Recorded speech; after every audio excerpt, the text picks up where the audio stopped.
What's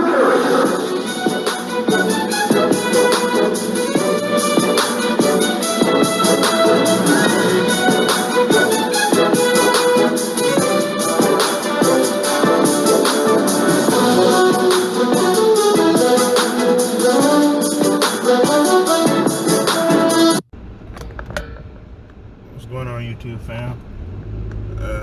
Hitting y'all up with another video. Figured I'd jump on the sports tip, hit on some sports news. You know, recently something that I've been wanting to hit on was the whole news about blackballing and how Carmelo Anthony and Dwight Howard have been getting their fair share of that. And some of it, of course, is warranted. You know, they didn't really necessarily make the best decisions in life, but it is what it is. And you know, you live with your choices and all that kind of stuff. Sometimes you end up being put in humbling situations, but the most important thing is that you learn from your mistake and you get better. So, you know, they seem to be doing the best they can. Congratulations to Dwight Howard, because he finally got another chance at being a Laker. Hopefully he does something with it this time, which I have a feeling he will, because I mean, he's going to be on there with LeBron, and who seems to be a really good teammate, seems to always make his teammates better.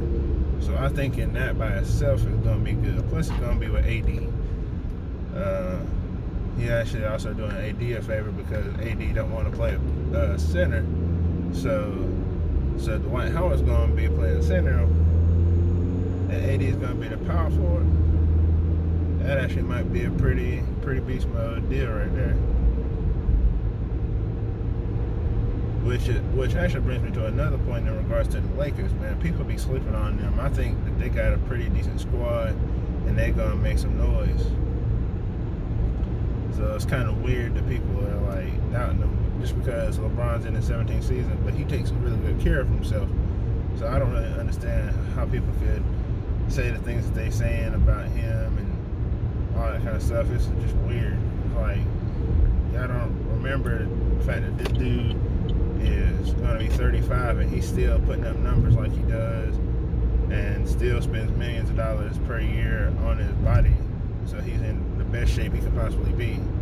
Just because he had one injury in his whole entire career that kept him out more than 5 games. Come on, man. Y'all tripping hard.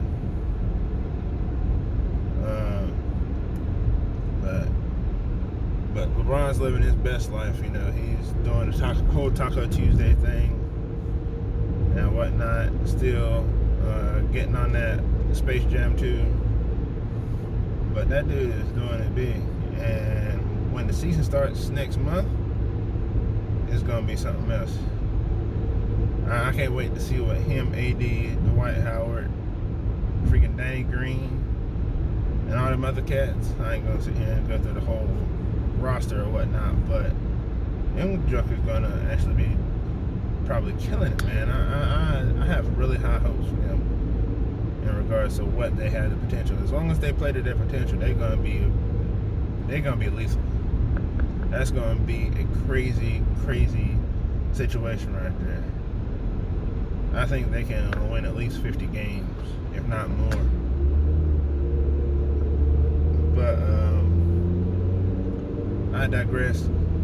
Going to Carmelo now. Like he's really catching that whole blackballing thing. And I don't know what he did specifically, but man, it's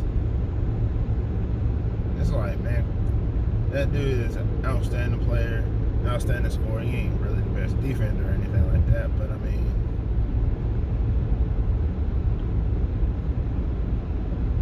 you play to people's strengths and whatnot. You know what they're capable of. You play to those strengths, and you go on from there.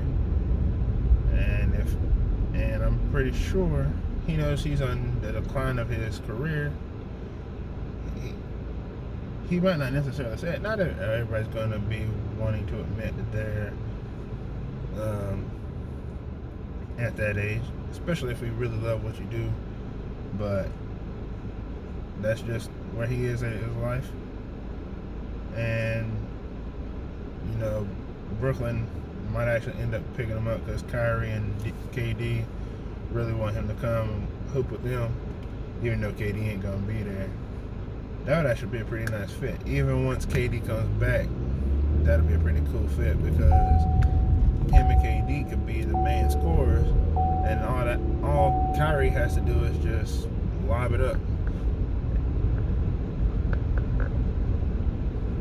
So I think that would be a pretty fire combination right there, especially when KD comes back. People are just too quick to want to bring somebody else down. I think that's part of it. Might not necessarily be a full story, but people are just so quick to want to dwell in the past and say, hey, well, this dude didn't do this when he was supposed to. He didn't do that. He made this decision when he should have did this. But specifically in regards to Carmelo, I think the Rockets did him dirty to only let him play in 10 games and then cut him after only 10 games. Come on, man. That's crazy. But, you got older jokers like Joe Johnson, who's 38, showing out and actually coming back into the league from the Big Three and going to be on the Pistons, if I'm not mistaken. And, we'll see what he does with that. But, and ISO Joe probably ain't made any of the bad mistakes that the other two guys have. But still, if you're willing to give an older guy the chance to do what he wants to do, then some dudes that are a few years younger than him should be equally as sought out, man. I don't understand that whole process, how people can treat these two dudes like that. But like I said, at least Dwight Howard's finally got his chance to get back into the limelight and show what he can do, and hopefully he's been humbled enough to actually take advantage and give 1,000,000% effort this time around, being a Laker for the second time. But it's actually kind of funny how much him and Shaq have in common. Not only just the fact that both of them claim to be Superman or whatnot, but both of them toward the end of their careers ended up playing on a whole bunch of teams.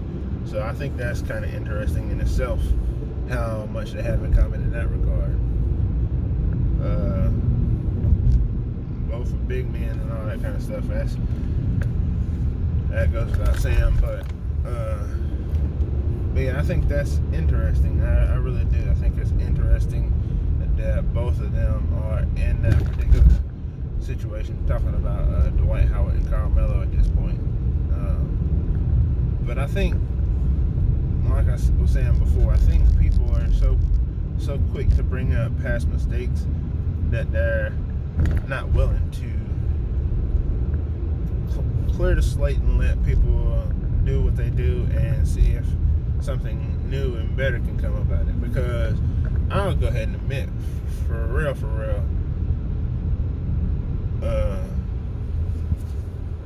who you play with makes a huge difference. The people you have around you makes a huge difference about how you conduct yourself and how you play and all that kind of stuff.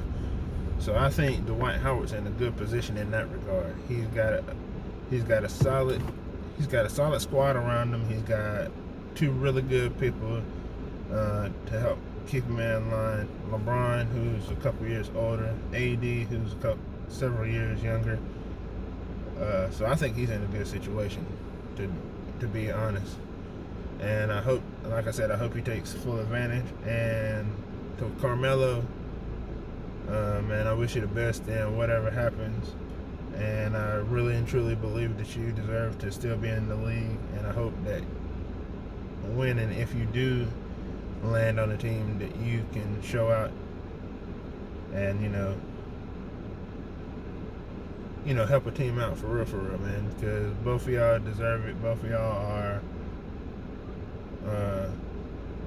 legendary players in your own right. really wish Dwight would have stayed with the Hornets because, of course, anybody who knows me knows I'm a hometown person. I root for the home team, Charlotte Hornets, even though we have terrible leadership in the upper office. But that is what it is, man. I'm not gonna stress on that. That's actually a whole nother video for another different day if I wanted to, because I saw an article, in fact, on that. But I'm gonna end the video right here, and you guys tell me what you think in the comments, and I'll catch up with you guys later. Peace.